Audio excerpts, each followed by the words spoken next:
up, G Show Land, and Happy New Year to you all. I am G1, and this is our top 10 movies of 2019. Now, you might be wondering, well, G1, this is the end of the decade. Why are you only doing the top 10 movies of this year? Because doing the whole decade would take a lot of time which we do not have, to go back and look at what we liked and didn't like for the past 10 years. But over the course of these past 365 days, well, that's well within the ballpark and within reach to do. So that being said, we're going to get right on to it. But before we do, of course, let me introduce you to my right hand when it comes to the G Show, my brother G95. Matt, what's going on? Hey, Happy New Year, everyone. Happy New Year, my brother. Happy New Year. So, what we're going to do first, we're going to start off with our least favorite movies of the year. I thought we were going to recite off all the movies we saw. Oh, yeah, that's right. We are. See, it's early in the morning of a brand new year. That's exactly what we're going to do. Now, I don't think I've seen a lot of movies, but according to my list here, I've seen 41 movies of this year. I think I might be missing one or two animated movies. I'm pretty sure I am. But what I tried to do to make this as fair as possible and not biased so you wouldn't know where I'm going with this, I labeled these movies in alphabetical order. I shall begin, if that's okay with you, brother. Absolutely. All right, so let's get this going. And if I recall one of the animes, I am going to name drop in there. So, first one, Ad Astra. Number 2, Aladdin. Number 3, Alita Battle Angel. Number 4, Angel Has Fallen. Number 5, Avengers Endgame. Number 6, and this is what I forgot and left off the list, Batman Hush. Then we have Brightburn. Then we have Captain Marvel, Child's Play, Crawl, Doctor Sleep, Dolomite Is My Name, Doom Annihilation, Fighting With My Family, Gemini Man, Glass, Godzilla King of the Monsters, Hellboy, Hobbs and Shaw, I Am Mother, It Chapter 2, John Wick 3, Joker, Knives Out, Little Monsters, Men in Black International, Once Upon a Time in Hollywood, Parasite, Rambo Last Blood, Ready or Not, Scary Stories to Tell in the Dark, Shazam, Spider-Man Far From Home, Star Wars Rise of Skywalker, Terminator Dark Fate, The Art of Self-Defense, The Dead Don't Die, The Lighthouse, The Lion King, Us, X-Men Dark Phoenix, and Zombieland Double Tap. There you go, brothers and sisters. 42 movies that I've watched over the course of this 1 year. Well, damn, son. I know, right? Shit. That's a lot of... some of these movies I would not even watch. Some of them were recommended by you. Mm-hmm. So, yep. And I did it. But how many movies have you watched over the course of this year? About 80. While I choke on my iced tea. What the fuck? Yeah. Okay. Yeah. And I missed a few, too. So, my list, I decided, was way too fucking long to try to alphabetize. So, and I recorded them in the order that I saw them in, which is, for the most part, the release schedule. So this is my list based on when I saw it, whether it be in the theater, at home, at a friend's house, whatever. So, we got Godzilla the Planet Eater, Glass, The Progeny, Alita Battle Angel, Captain Marvel, Captive State, Us, The Dirt, Pet Sematary, Shazam, Hellboy, Justice League vs. The Fatal Five, Avengers Endgame, Extremely Wicked, Shockingly Evil and Vile, Brightburn, Godzilla King of the Monsters, Ma, Booksmart, Batman vs. the Teenage Mutant Ninja Turtles, X-Men Dark Phoenix, The Dead Don't Die, MIB International, Child's Play, The Silence, Midsummer, Spider-Man Far From Home, Crawl, The Perfection, The Art of Self-Defense, Dragon Ball Super, Broly, Once Upon a Time in Hollywood, Scary Movies to Tell in the Dark, Invader Zim, Enter the Florpus, Hobbs and Shaw, Ready or Not, I Trapped the Devil, It Chapter 2, The Ranger, 3 from Hell, Hell House LLC Part 3, Lake of Fire, Ad Astra, Joker, The Furies, In the Tall Grass, Rambo Last Blood, Headcount, Zombieland Double Tap, The Lighthouse, Jay and Silent Bob Reboot, Haunt, Terminator Dark Fate, Doom Annihilation, Parasite, Doctor Sleep, Happy Death Day to You, Dolomite Is My Name, Ford v Ferrari, Jojo Rabbit, Nightmare Cinema, The Man Who Killed Hitler and Then the Bigfoot, Annabelle Comes Home, One Cut of the Dead, Hole in the Ground, Knives Out, Good Boys, Batman Hush, The Irishman, Teen Titans Go versus Teen Titans, Marriage Story, Star Wars The Rise of Skywalker, Toy Story 4, Smoke and Mirrors, The Tom Savini Story, Bombshell, Satanic Panic, Richard Jewell, and Piercing. That is a lot of movies. I will say this, though.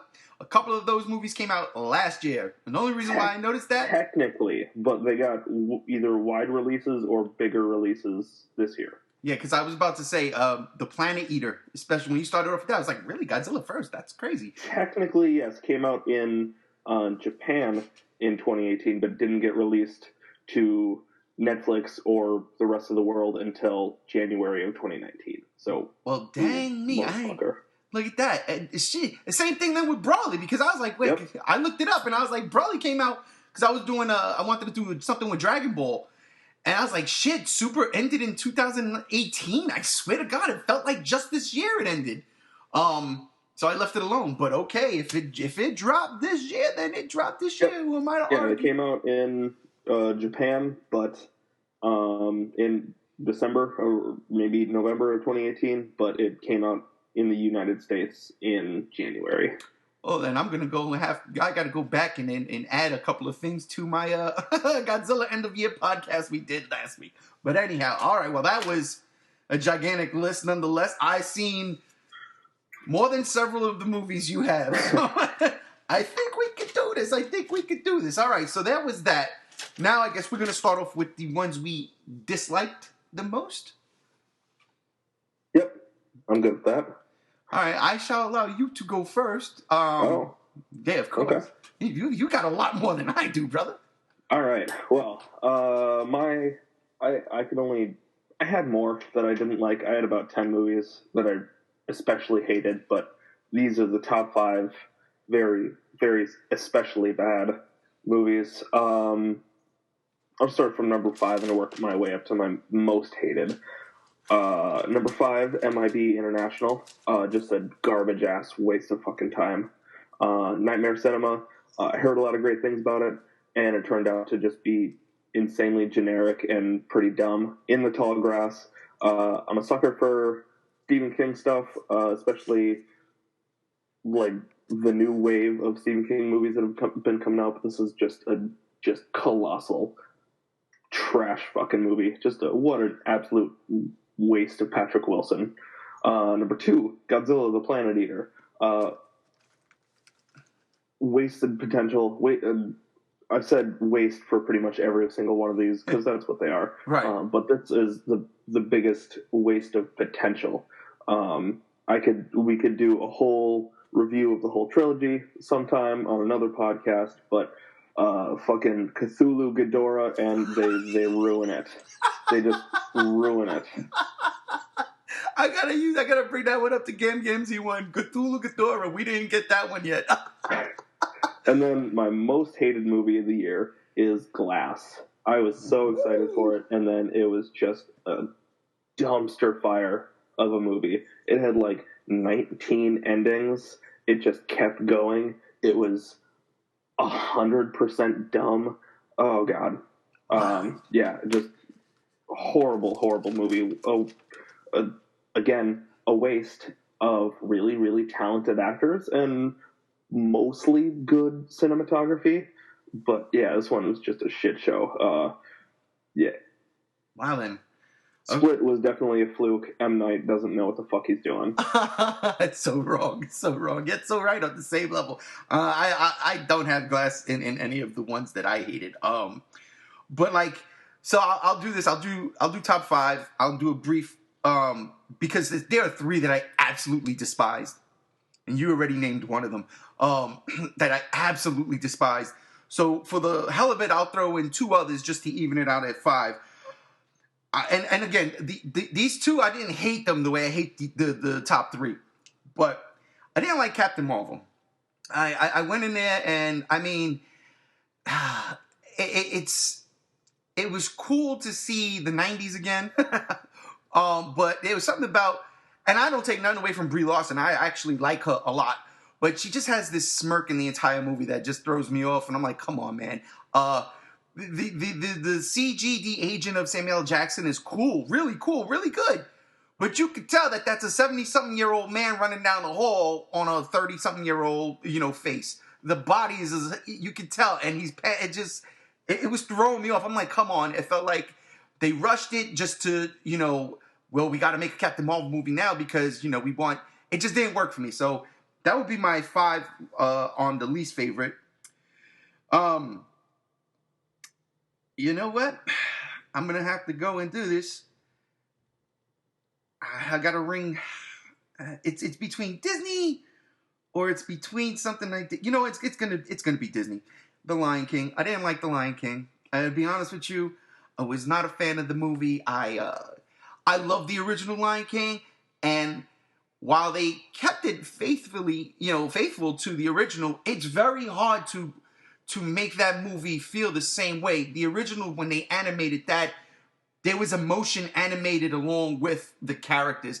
And in this, there was like, you couldn't see any emotion from any of these characters. It took me right out. And one of my favorite, a couple of my favorite lines from that movie that I use on a daily basis, they weren't delivered, and this is just a gripe, they weren't delivered the way I thought they should have been delivered. Like they were in the original movie. So Disney, that was twice, they kind of like swing and a miss. Now for the 3 movies that I absolutely hated this year, absolutely, Men in Black International. Nope. We shut that shit down. She just got, we couldn't watch it. Let's just put it like that. It was, me and my wife looked at each other and was like, get the fuck out of here with this bullshit. I didn't like the first Men in Black. I enjoyed Men in Black 2. I really liked Men in Black 3. You see how it goes backwards for me? Like, I'm always against the grain. This movie, nobody liked. This was a piss poor movie, and Sony paid for it. So you didn't finish it? No, I didn't finish it. I didn't want to. I was bored out of my face. There's probably like half a dozen movies that I tried to watch this year that I turned off, but I guess I only counted the ones that I completed. That like they didn't even make it on my list as movies I've quote unquote seen because I didn't finish them. But that's my own. No, I got you. Nitpick, I guess. Anyway, continue. The second most hated movie of the year is Doom Annihilation. Good God Almighty. That was number 6 on my list. It was very bad. It was terrible, but I guess it was like I remember vaguely they talk about this movie happening, but like I thought it was a dream because it was so long ago. And then I remember like, bam, Doom Annihilation. I'm like, what the fuck is this? What? And I look it up, and I was like, this is a live action movie. I thought it was an animated movie, and I was down to watch an animated movie. I put it on for the hell of it. I'm a Doom fan. Oh boy. I paid $6 to watch that movie. Oh boy, man! I'm sorry that you had to pay $6 for that. I won't say how I saw it, but I saw it, and oh boy. Well, it just dropped on Netflix like last weekend. That's why I saw it on Netflix. And yeah, I rewatched it with some friends, and it was even worse the second time. You had to be drunk. I watched it early in the morning. You had to be drunk or some CBD oils or some shit, bro. Because there's no way you could watch that movie sober. I was sitting there like, gouge my eyes out. But we were hungover. Does that count? I don't know. You wanted a worse headache. I guess go for it. But I think, and this is terrible for me. The movie I hated absolutely the most out of all of them, I shouldn't have hated, is because it's a franchise near and dear to my heart. Rambo: Last Blood. This movie did not need to happen at all. Like, this was a pointless film. Pointless. There was no reason for this movie to even happen. The plot was stupid. The girl was stupid. I don't want to hear it. It was legit. Fuck it. Everything that happened was a plot device to go forward so Rambo could do the damn thing. The best part about this movie was the very ending when Rambo's sitting there and it just, does that pan out shot. You don't know whether he lives or dies. It doesn't even matter. This right here is why Sylvester Stallone should just stop it, bro. Stop it. Don't do no more Rambos. And don't do no fucking Rocky movie where Rocky dies. This movie was terrible. There were some really cool kill scenes in it. But outside of that, it just should not have happened, period. I hate that movie. It's worth noting that he totally lives. Because you see him during the end credits get on a horse and then ride off towards the mountains. Look at that. Rambo lives. If he does another one, I'm telling you right now, I'm going to jump into my pool in January when it's cold. Yeah, the fourth one, just Rambo, is the perfect send-off for the Absolutely. character. Absolutely. And it was a good movie, too. It really was. It really was. This was, like I said, I hated it. I was so pissed off when I seen this. I was like, man. I called my best friend who's a diehard Rambo fan. I was like, dude, what the fuck was that? He's like, I know. All right, just so you know. But anyhow, that's it. I mean, there was a couple other movies that I didn't like, but those were the five, and especially the last three that I absolutely hated. But all right then. Well, that was the worst of the year according to us. The only one that made the list is Men in Black International. And what could have been Doom Annihilation. But you want to do honorable mentions now? Or you want to get into top 10 and then do honorable mentions? Let's do our honorable mentions now. They'll go quick. All right. So I guess I'll go first, if you don't mind. Sure. Number 1, Little Monsters. I enjoyed the shit out of that movie. A lot. And it had zombies. So, you give me zombies, I'm in. Number 2, Us. I thoroughly enjoyed Us, like, a lot. And every now and then I will still do the Us voice to scare my wife because she was petrified of that of Lupita Nyong'o doing that. I saw it. I loved it. Number 3, Fighting With My Family. Movie about Paige the Wrestler. Who would have thought I would have loved a movie about Paige the Wrestler when I really don't care about Paige the Wrestler? I like her, but the movie, on the other hand, was fantastic. Number 4, Glass. Unlike my brother here, I thoroughly enjoyed it. I do get what he said about the 15 million endings, but you know what else did that? Return of the King. So you know what I mean? Number 5, Doctor Sleep. Now, this was rough because I just seen this week, and I was like, damn, this was fucking dope. But because of other things, this movie got pushed off my top 10. Number 6, Shazam. Thoroughly enjoy Shazam. I really do like that setup, and I cannot wait to see what they do with Black Adam and when they bring this all together. And my fingers are crossed that Warner Brothers somehow brings back Henry Cavill as Superman. That's all I'm saying about that.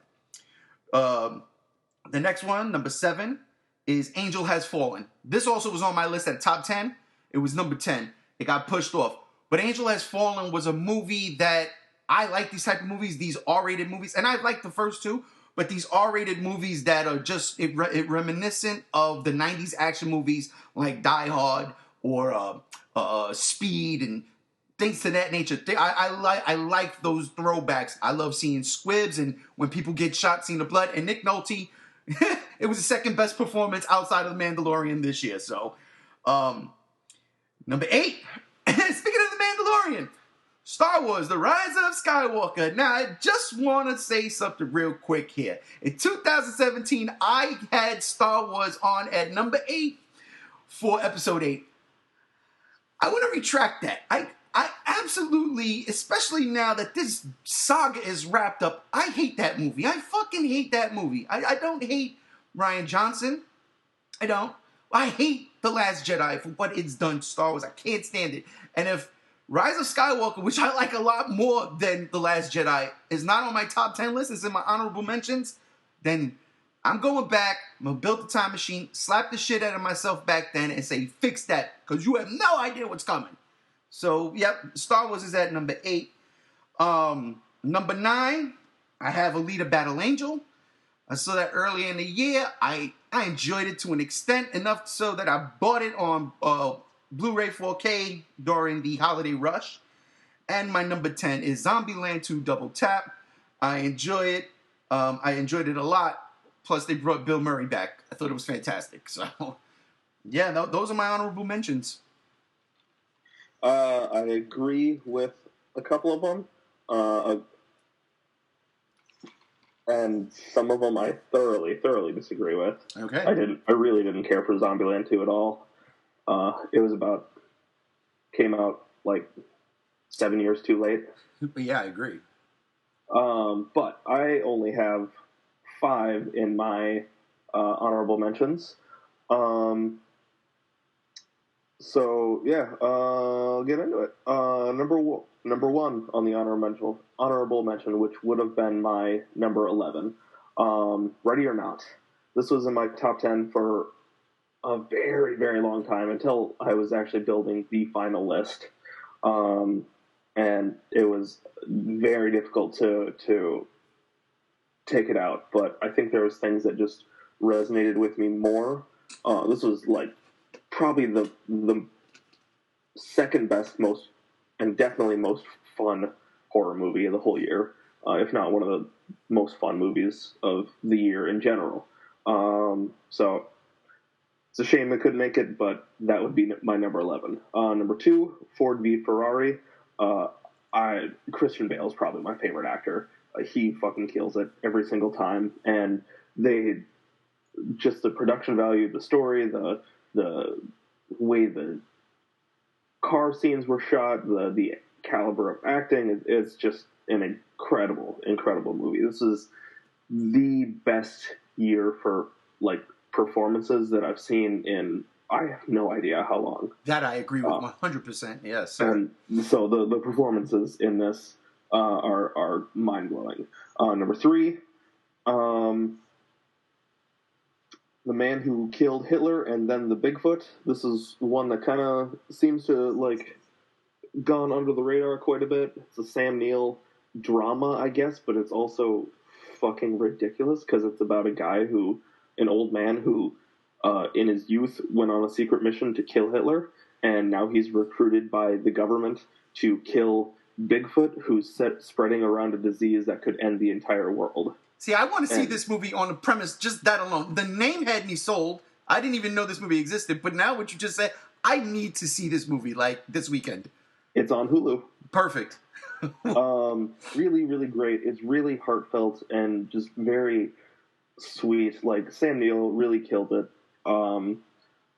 Like I said, a lot of my choices are based around performances, or the emotional weight that I got from them, and this is just a shockingly deep, heartfelt movie that really resonated with me for a while after I saw it. Number 4 would be Midsommar, an amazing follow-up to Hereditary, and it's essentially a breakup movie, and I saw it while I was going through a pretty bad breakup, so it was the movie that I needed at that time, but it was just a little too slow, I guess, in some parts for me to work it into my top 10. It is amazing, and it was in the top 10 for a while, but it just had to get pushed out sooner or later. Yeah, Ari Aster is a force to be reckoned with. I can't wait to see what he does next. This is a beautifully shot movie. It's supremely weird, and he is insanely thoughtful with putting symbolism and Easter eggs and clues in the background of pretty much all the shots. And I'm a sucker for that kind of shit. I actually saw this back to back with Spider-Man. Far From Home? Far From Home, yes. I saw both of these movies back to back on 4th of July. And nice. I'm very glad that we ended the day with Spider-Man, because holy shit, Midsommar is depressing. And my number 5, I'll try to keep this brief, is Booksmart. Okay. I was really surprised by how just great this movie was, especially for Olivia Wilde to be a first-time director. It was really funny. I loved all of the characters. It was just much more sweet and wholesome than I expected it to be, while being like the typical raunchy sex comedy that, in the name of like in the same vein as like Superbad. Yeah, really really great movie. But it just didn't sit with me long enough to make it into the top 10. Gotcha. Well then, there you have it. Now I'm really interested in seeing where we're going, because woo, I'll tell you, woo. All right, look, this is what we're gonna do, okay? You're gonna go first. You're gonna do your top 5. Well, from 10 to 5 or 10 to 6, right? And then I will do my 10 to 6. And then we will do from 5 to 1. Kind of like the way we would do it every year since we've been doing this. Cool. Mm-hmm. So, yeah. Unless you want to go 10 for 10, 9 for 9, it's up to you. No, let's keep with tradition. Do the first 5, and then do the second 5. All right, so do this and explain. You don't have to get in depth, but explain why. So go ahead, sure. brother. You're number 10. Alrighty. Number 10 was really difficult to decide. This was probably the hardest one on the list. Number 10, Dragon Ball Super Broly. I don't think there's a movie that I've seen more this year than the Broly movie, just because I've watched it. It's so easy to watch. It's so fun. It moves so fast. It's so well animated. It's just a good fucking time. And I'm not even that big into Dragon Ball. I'm making my way through DBZ right now. They just started the Cell games. Ooh, good luck. So I haven't seen any of Super, but except for the first movie. But this was a really good time. Number 9, Once Upon a Time in Hollywood. Holy fucking shit! The first 2/3 or 3/4 was just very deep and heartfelt, emotional ride for me about someone trying to find their place in a changing world that they were the central focus of, and that world has changed. I fucking love that kind of stuff. And then the last part is just I don't even know how to react to it. It's pure Tarantino. The last bit of that. It is. It's Tarantino at his Tarantino-iest. Yeah. Like it really was. It's like he didn't push himself far enough in Inglourious Bastards, and he just went even farther. And I wasn't expecting it, and I fucking loved it. All right, my number 8 is Marriage Story. I didn't expect to love this as much as I did, but I think it has the one. Did you see it? No. Was that on your list? Okay. No, it wasn't. There's one scene in it that I think is the single most well acted scene of the entire year. Like it just had me on the edge of my fucking seat. And it was just Scarlett Johansson and Adam Driver just talking to each other, and like, holy shit. If you haven't seen it, I would say just go see it. I've never been married. I've obviously never been divorced, but they present divorce in a way that I feel like everybody can relate to, and it's such a common thing now that a lot of people can relate to it. Number 7, Parasite. This was my top 3 for a really long time, but I couldn't. I only saw it one time, and it's a perfect movie. There is not a single flaw with that entire movie at all. It's hilarious. It's intense. It's everything I expect from the director of Snowpiercer and Okja and the fucking Host. But since I only saw it the one time, I can't rightfully put it closer. It was when I did first see it back at the beginning of November. It was easily cemented in my top 3, and then it slowly drifted into the top 5, and it's settled in number 7.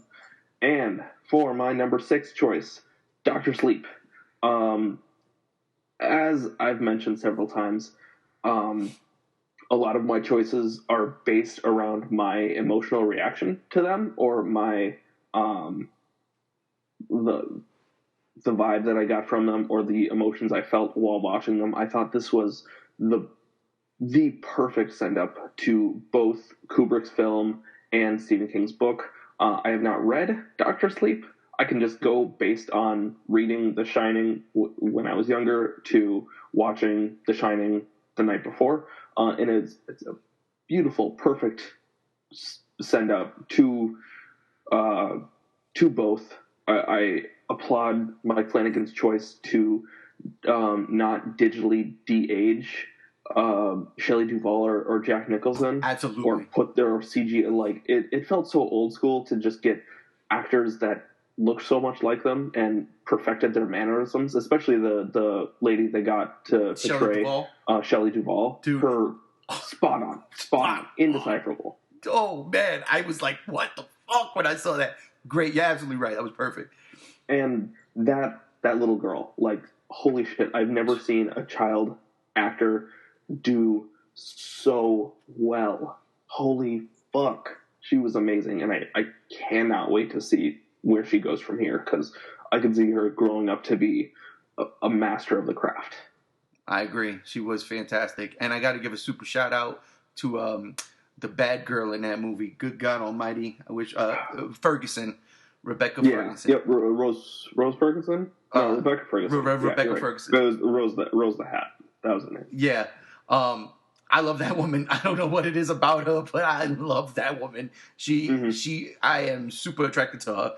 And yeah, I agree with everything you said about that movie. And it was on my top 10. It really was. But it got pushed out. And make no mistake, my honorable mentions, that doesn't reflect where it belongs, except for Star Wars, maybe. But you know what I mean? It really ain't like number 5 on my list. It should have been up there. I just enjoyed a couple things a little bit more. But yeah, that's not a real reflection of the movie, because I thought Dr. Sleep was fantastic. I really did. And I love the themes of the movie too. I don't want to harp too much on it, but I've got the themes of someone overcoming the traumas of their past and then doing so to using their past and the way they've grown to help somebody else, I thought was beautiful. See, you're on that other level. I'm all about, it's fucking vampires, dude. Let's go with The Shining. Come on, especially you nailed it. The guy they got to play Scatman Crothers, Doc, not Doc, whatever his name is. I loved it.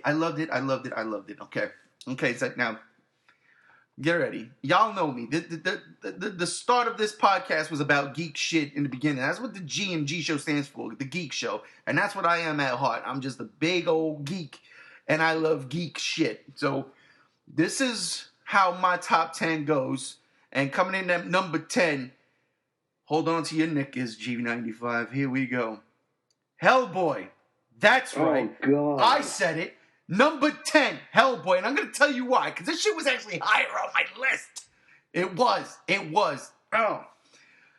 Because it's nowhere near as close as, let's say, Dr. Sleep is in terms of cinema quality. It's not even up there with any. Well, not any, but hell, it's not even as good as, I'm going to say, Star Wars, okay?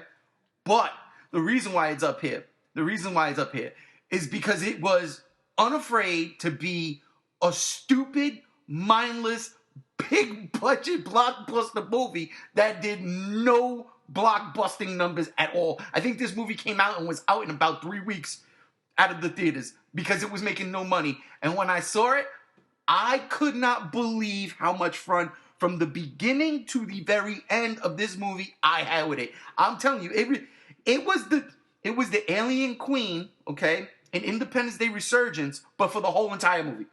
I just couldn't stop laughing. It was a fucking joyride. I was on the entire time. I mean, the movie starts off and what was the song they were playing? They were playing it in Spanish though. Oh God, I was cracking up to no end. I loved it. My man went to Mexico and became a freaking vampire luchador. Come on, man. It was so stupid. I was hooked right then and there, and it kept me hooked for the entire time. I really, look, he's no Ron Perlman, but I really did like David Harbour. I really loved it. And dude, there's just moments. That's my number 10 movie of the year. I don't care. That's the geek out in me right there, bro. Number 9. Like, unsubscribe.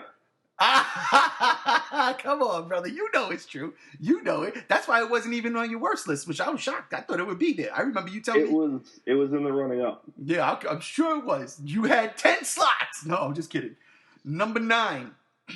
This may come as a shock for most. Avengers Endgame. Oh boy. I really like Avengers Endgame. Like, I do. I like it. It's no Infinity War. It's no Infinity War. But I think this is why The Rise of Skywalker was not on my top 10 list. Because, and I've said this in the Star Wars podcast and in the review, and the upcoming Star Wars podcast we got. By the way, I'll talk to you about that after the show. I saw the ending to Star Wars The Rise of Skywalker in May. And I saw it when I saw Avengers Endgame. And Avengers Endgame did it better than Star Wars. That's why it gets the nod when it comes to this. And I mean, the movie overall is fun. Infinity War it's probably still my favorite Avengers movie. It's just perfect. Endgame was a perfect, send-off. And let's be for real here. I think moment of the year has to be Captain America with the freaking hammer. There's no doubt in my mind. It has to be. That shit was classic and dope all at the same time. So Endgame is my number 9. It bumps out Star Wars because, again, saw the ending and it was done better. Number 8, and it pains me to say this, because again, I'm a geek at heart, and this is crazy because our list, I can't wait to see what your top 5 are. Number 8, Godzilla, King of the Monsters. I watched this movie last night again. I did, before I fell asleep early. I watched this movie last night again because I really wanted to see where it stood in my list. Because it had to be here, right? I love Godzilla. I mean, we met because of our mutual love for Godzilla. So I had to see where this movie honestly stacked up because I have ebbs and flows with this movie. There are things about this movie that I fucking love, and then there are things about this movie I really hate. And after watching it yesterday again, the things that I really hate were very, very minute and things that could be fixed. And that was like the really tasteless jokes.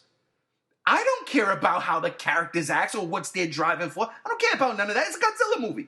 It's a Godzilla movie. Some of my favorite Godzilla movies are the ones that it doesn't matter. You know what I mean? So after I sat there and did the careful consideration, I was like, it's on the list. It got pushed back a bit because I was going to have it around number 6. But then, like I said, things just went into play. It's on the list. It's at number 8, a solid 8.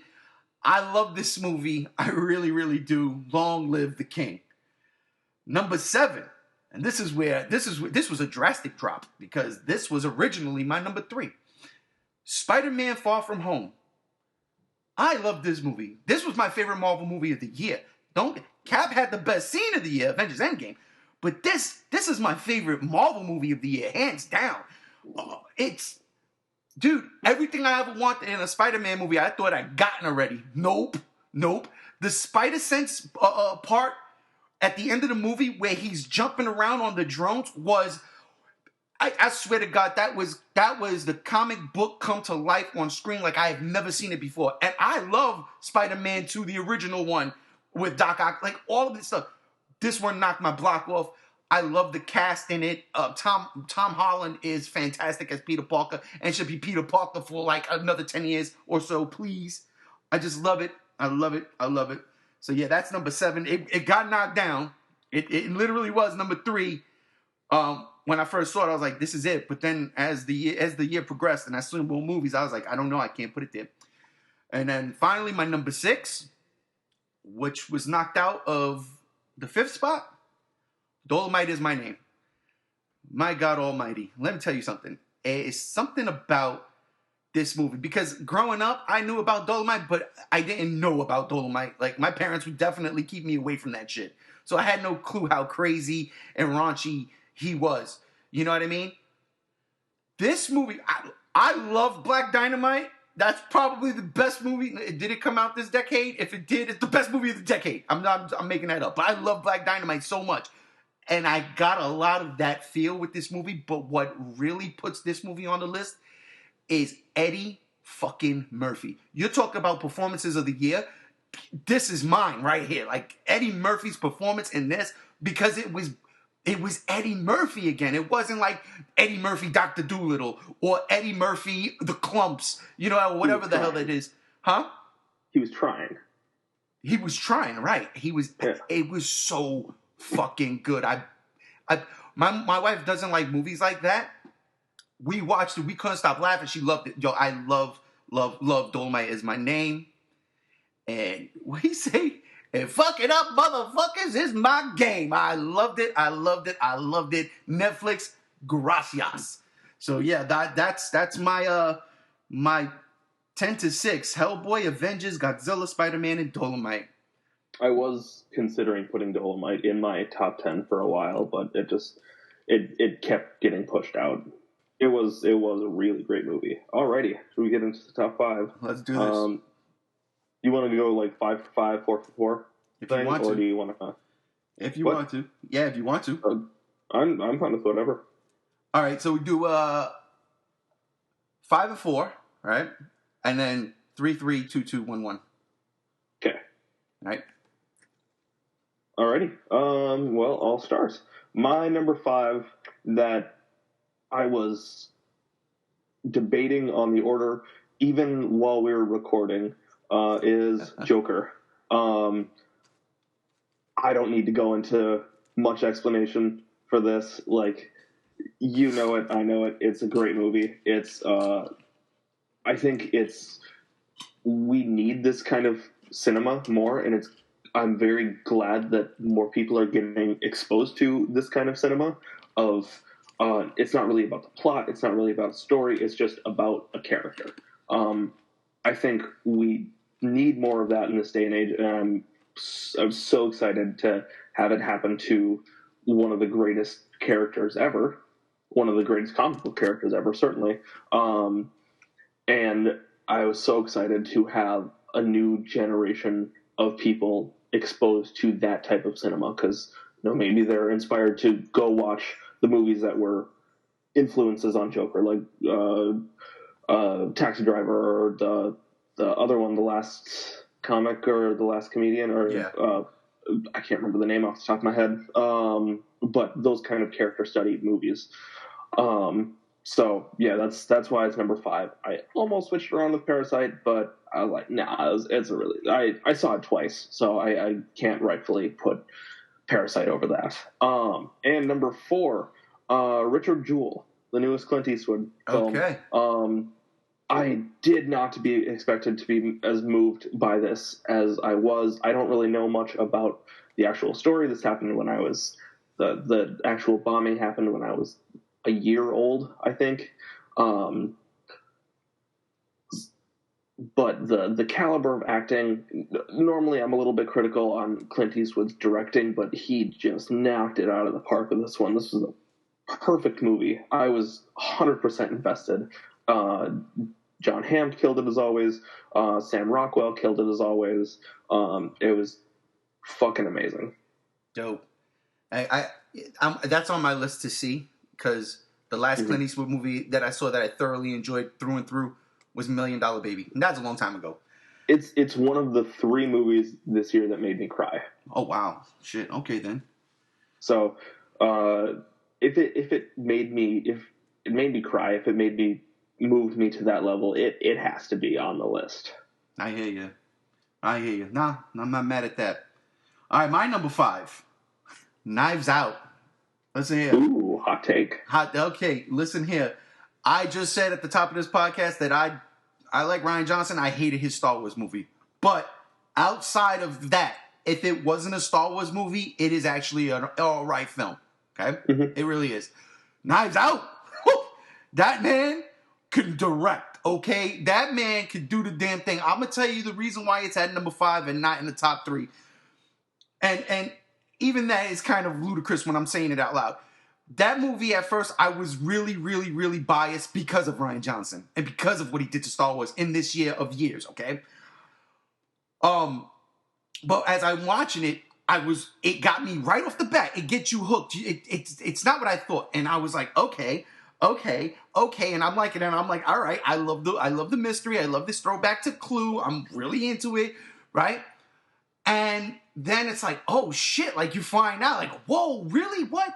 And then it started to kind of dull, like after you find out like what the deal is and stuff. And I'm not spoiling nothing here.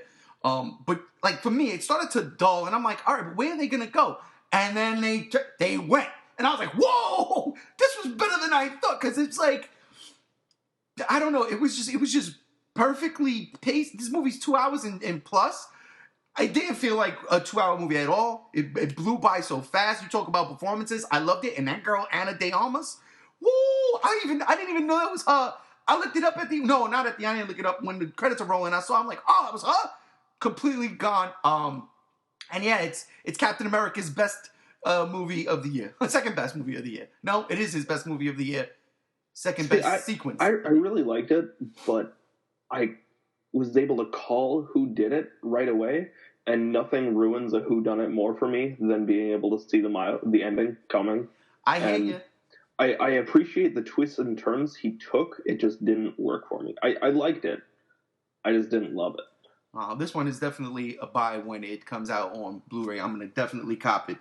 My number 4, Ready or Not.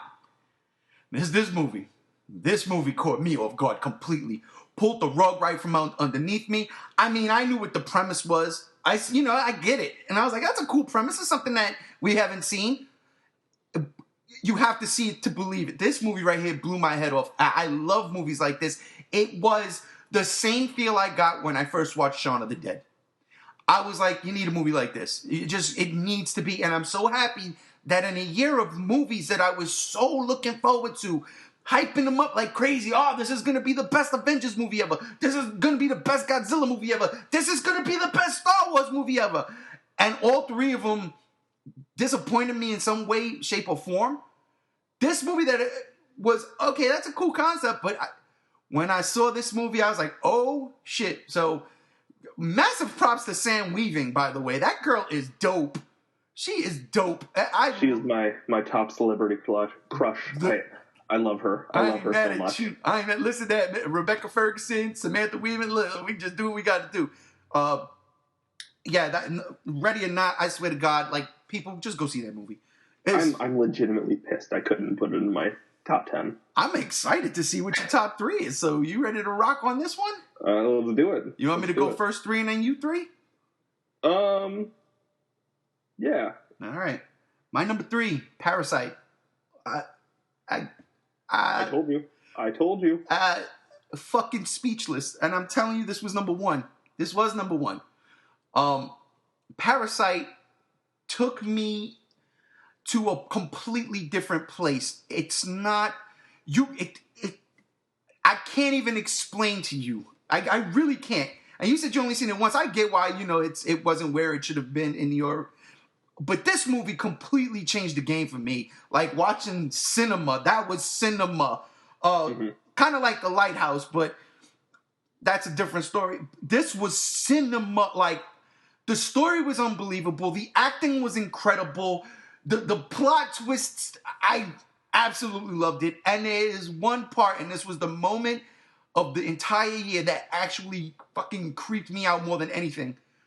When they do the flashback and the kid has the seizure and you see the ghost. I'm watching this movie about 4 o'clock in the morning in the room on my bed, and it's dark as hell, and I did not want to turn around and look anywhere else in the room because that shit creeped me out. That look was absolutely horrifying. Parasite number 3, solid. It's a movie that it's best if you don't know anything about it going in. Absolutely. I didn't even fully understand the plot. I didn't see it when I saw it. I saw it completely on a whim. I didn't read the plot. I didn't watch any trailers. I just went in, and that is the perfect way to watch it. Absolutely. Because I think if you read more about the plot, I think it might only lessen your experience. That is a perfect way of putting that. Absolutely. So what's your number 3? My number 3 is The Art of Self-Defense. Oh, wow. This was my number 1 for a long time. This was the funniest movie to me. I love that super unbelievably dry, dark humor. And it's almost like a British movie in terms of the way they do comedy.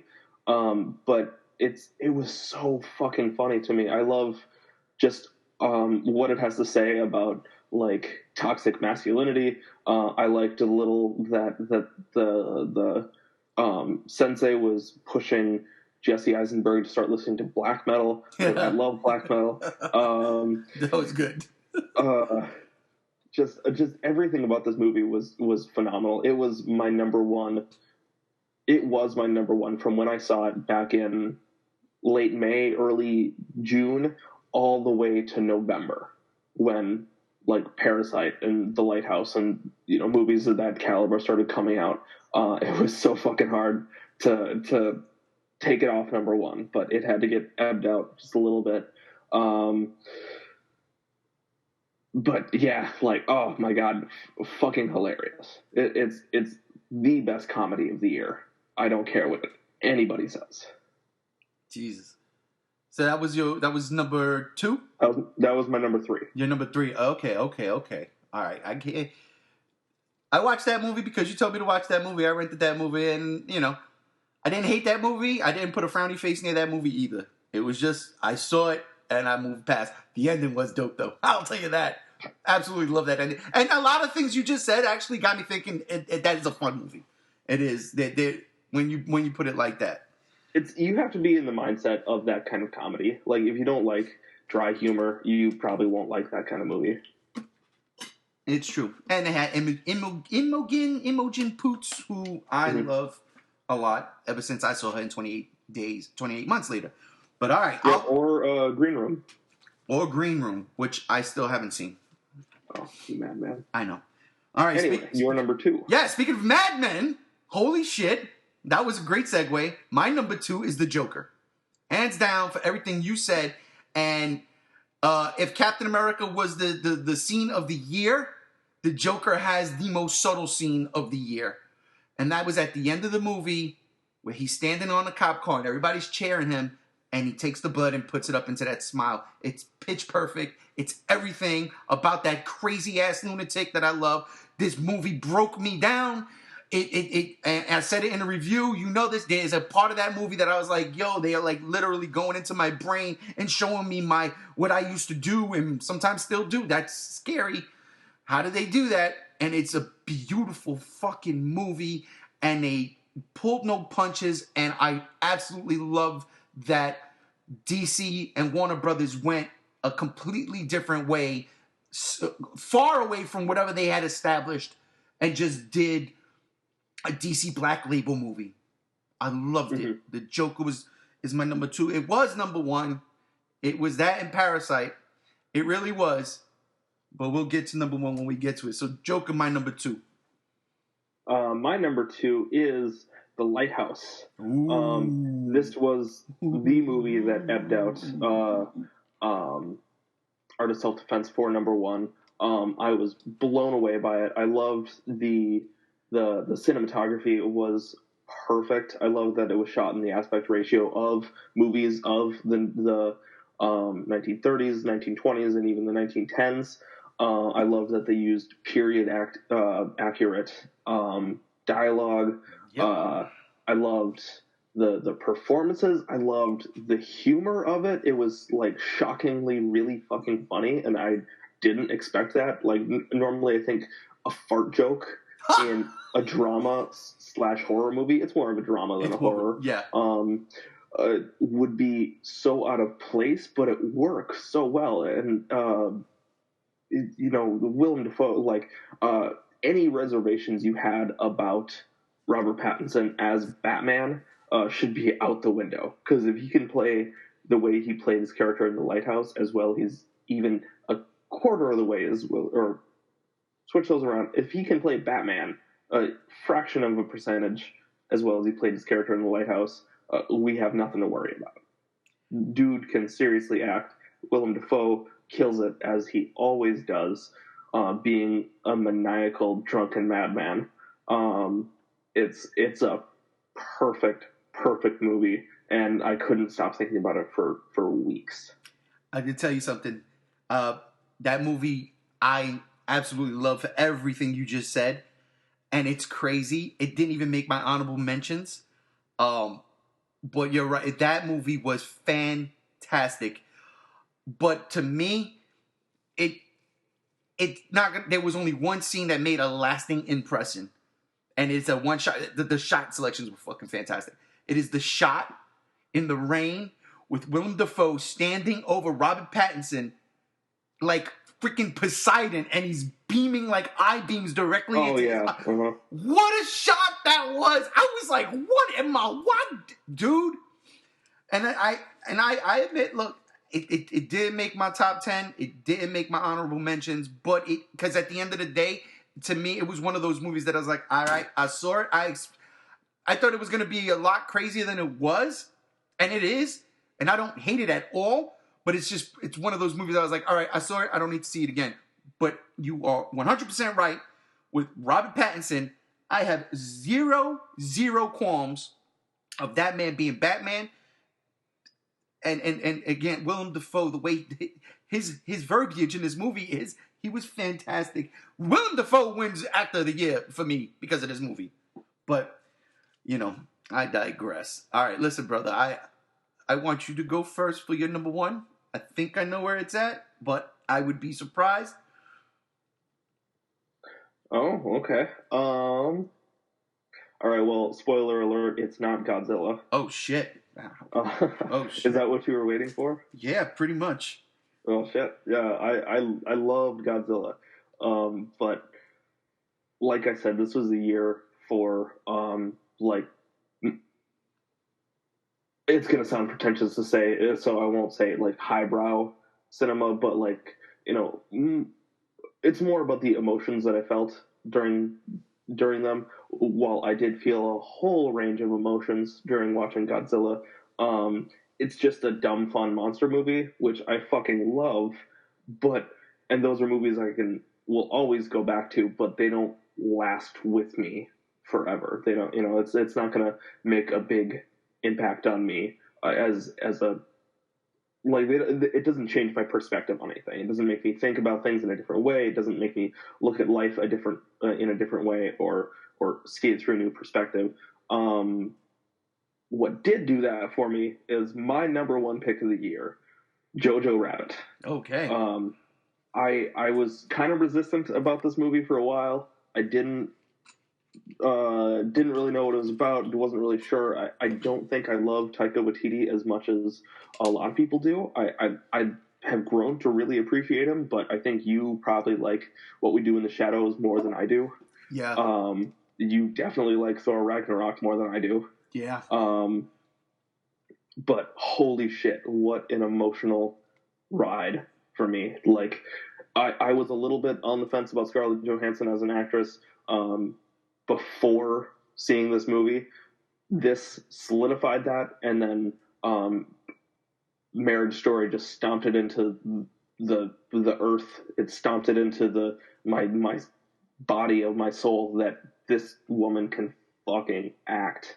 The story is so amazing. It's really like ballsy to have almost a sympathetic view of a Nazi youth, especially at this climate in America.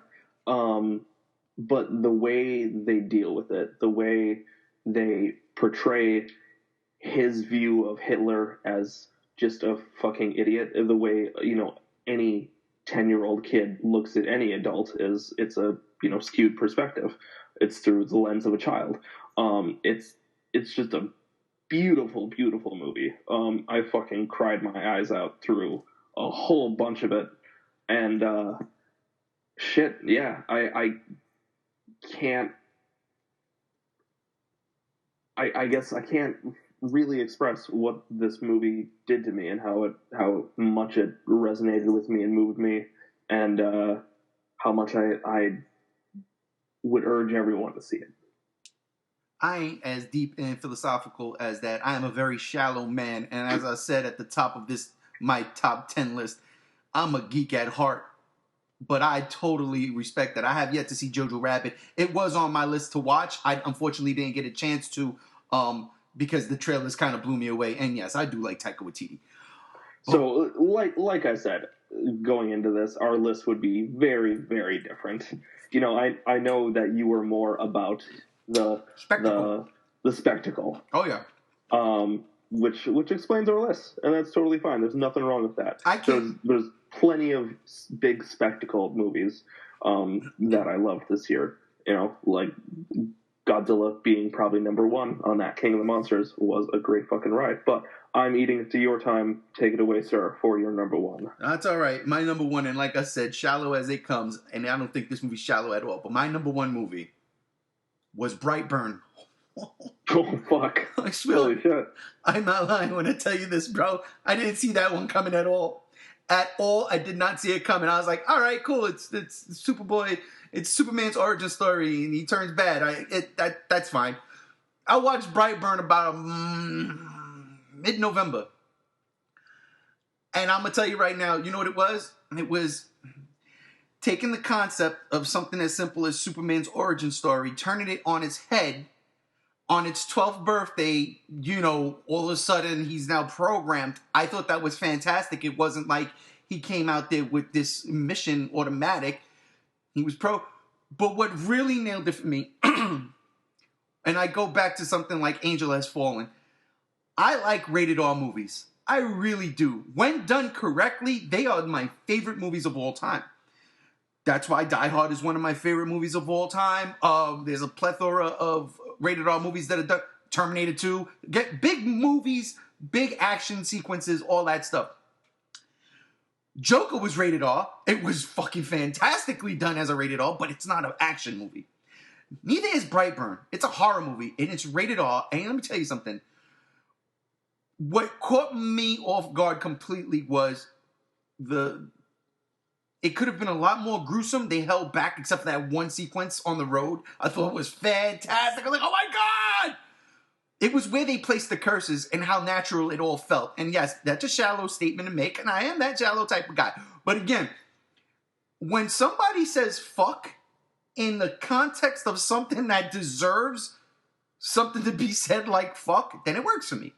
And they didn't overdo it with that movie. Now, that's not the whole reason why it's number one, but it was an important part because I'm watching the movie and I felt like I would be in those situations feeling the same exact way. Not to mention, again, it's Superman's origin story. It's the greatest hero of all time.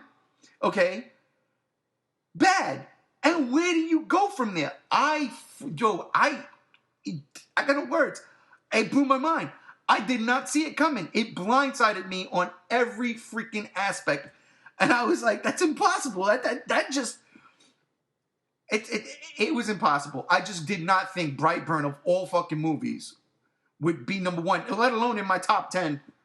And it was my favorite movie of the year. I swear on everything I love, it was my favorite movie of the year. I don't know what it is, man. That movie did it for me. It did it for me. But yeah, man.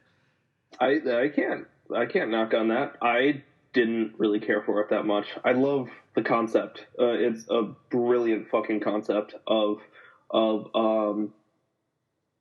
we've seen Superman, we've seen evil Superman a million times, so we've never seen him as like, what if he was psychotic from birth, or what if he was an evil little kid? And the evil kid movie is subgenre of horror is comes up every now and again, and it's mostly always the same, but this was such an original take on it. But I just think it was so it only could have benefited from a bigger budget. It was a risky movie, but I think the lack of a budget really affected the pace. It was a really short movie, yet felt really long, like overly long, while still having everything be rushed. If that makes any sense at all. I could get behind that. But yeah, it was a great concept. It was Superboy Prime, brother. I loved it. Oh God, it really was. I loved it. So all right, just to reiterate, let's run down our top 10 real quick. Our top 10 of 2019. I'll go first. 10, Hellboy. 9, Avengers Endgame. 8, Godzilla, King of the Monsters. 7, Spider-Man Far From Home. 6, Dolomite Is My Name. 5, Knives Out. 4, Ready or Not. 3, Parasite. 2, Joker. And number 1 of my favorite movies of all this year, Brightburn. Alrighty, mine is number 10, Dragon Ball Super Broly. Number 9, Once Upon a Time in Hollywood. Number 8, Marriage Story. 7, Parasite. 6, Doctor Sleep. 5, Joker. 4, Richard Jewell. 3, The Art of Self-Defense. 2, The Lighthouse. And my number 1 pick is Jojo Rabbit. I don't think we've ever had this happen to us here on the G Show when we do our year-end reviews, where we only have 2 movies in the top 10 that we like. All right, before we wrap this up, real quick, I just want to say, I think the best thing, though, to come out of 2019 was on Netflix, and that's Love, Death, Robots, or Robots, Death, Love. Love, Death, Robots. Let me tell you something. Yeah, you got it. That is by far the most fantastic thing I've seen in 2019, and I cannot wait to get more of that. I hope they do more of that. I absolutely loved it. Maybe there was one out of the entire of the 18 shorts that I was like, meh, but holy crap. Give me more of that in the future. I cannot wait. I didn't watch it. Well, you need to rectify that in 2020. I'll put it like that. Rectify. I'll throw it on the list, but no guarantees. Just trust me when I tell you, it'll be rectified. But anyway, that'll do it, ladies and gentlemen. For us, that was our top 10 of 2019. There's not much. So I guess we'll just, what we typically do is we make a top 10 or a top 5 out of our lists, building it out of the, what we share in common and what we have for honorable mentions. But our lists are so fucking different that I guess Parasite and Joker just have to share number 1 spot as G-Show's movie of the year. I'm not mad at that at all. I'm not mad at that at all. I'm not mad at... So, yeah. That's our list. All the other lists can get locked in a basement for 20 years and have their mental health funding cut. I could have said better myself. And on that note, ladies and gentlemen, I want to thank you, G95. Thank you for having me. Absolutely. I want to thank y'all all out there. If y'all agree or disagree, it's not even a matter of agreeing or disagreeing. Tell us what your top 10 is of 2019. And we'll catch you back next year. We're out of here. Peace.